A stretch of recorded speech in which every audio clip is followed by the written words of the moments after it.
General treatment donation অর্থাৎ নিজ এবং নিজ পরিবারের চিকিৎসা ব্যয়ের সরকারি অনুদান গ্রহণ করার পদ্ধতি সম্পর্কে আজকে আমরা জানব।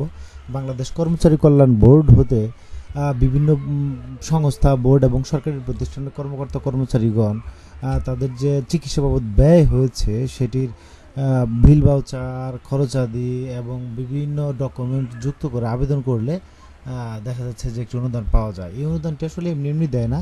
বাংলাদেশ কর্মচারী কল্যাণ বোর্ড প্রতি মাসের মাসিক বেতন থেকে দেখা যাচ্ছে যে তার মূল বেতনের সর্বনিম্ন 1% এবং সর্বোচ্চ 150 টাকা কেটে নেয়। মূলত সেখান থেকেই সারা বাংলাদেশের দেখা যাচ্ছে 14 লাখ কর্মকর্তা কর্মচারীদের মধ্যে যারা যারা আবেদন করে তাদেরকে মূলত এই যে অনুদান সেটি আসলে দেওয়া হয়। এটি এখন আবেদন অনলাইনেই করা যায়। সেটি হচ্ছে আপনি অনলাইনে যদি করতে চান আপনাকে অনলাইনে আবেদন করার জন্য নির্ধারিত ওয়েবসাইট ভিজিট করতে হয়। দেখা যাচ্ছে যে অনলাইনে যদি আবেদন করতে চান আপনাকে eservices.bkkb.gov.bd/general এই লিঙ্কে গিয়ে আবেদন করতে হবে।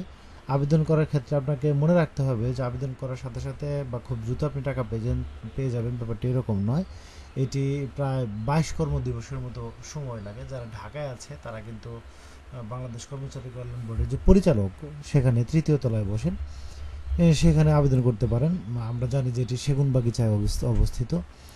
তো যখনই আপনি অনলাইনে আবেদন করবেন, আবেদনের প্রিন্ট কপি এর সাথে দেখা যাচ্ছে যে আপনার যে ভাউচারগুলো আপনি যুক্ত করবেন সেগুলো সিরিয়ালি তারিখ অনুযায়ী যুক্ত করবেন এবং একটি যে ভাউচার বিবরণী, সেই বিবরণী বা খরচের বিবরণী সেটি তৈরি করে উপরে অ্যাটাচ করে দেবেন। তারপর আপনার ব্যবস্থাপত্র যেগুলো আপনার জরুরি দরকার সেগুলোর ফটোকপি দিতে পারেন, অন্যান্যগুলো অরিজিনাল কপি দিয়ে দিবেন। আর যেখানে ভর্তি হয়েছিলেন সেখানকার ছাড়পত্র কিন্তু অবশ্যই লাগবে। তো ছাড়পত্রটি আপনি যুক্ত করে দেবেন। আপনার যে পে ফিক্সেশনের কপি সার্ভিস বুক থেকে সেটি নিয়ে একটি কপি যুক্ত করে দেবেন। আপনার যে ব্যাংকের চেক বইয়ের একটি পাতার ফটোকপি যুক্ত করে দেবেন।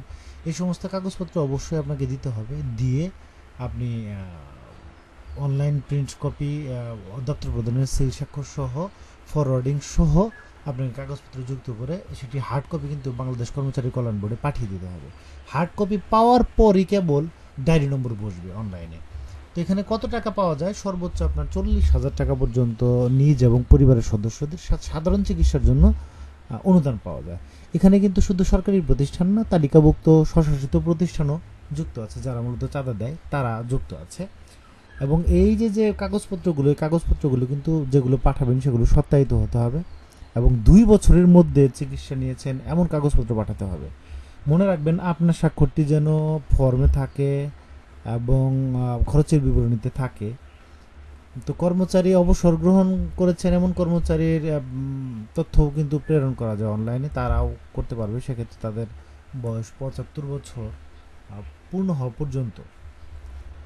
তো কি কি কাগজপত্র যুক্ত করতে হয় আবেদন করার ক্ষেত্রে? আপনি তো প্রথমে অনলাইনে আবেদন করবেন, আবেদনের কপি তো সেটি লাগবেই।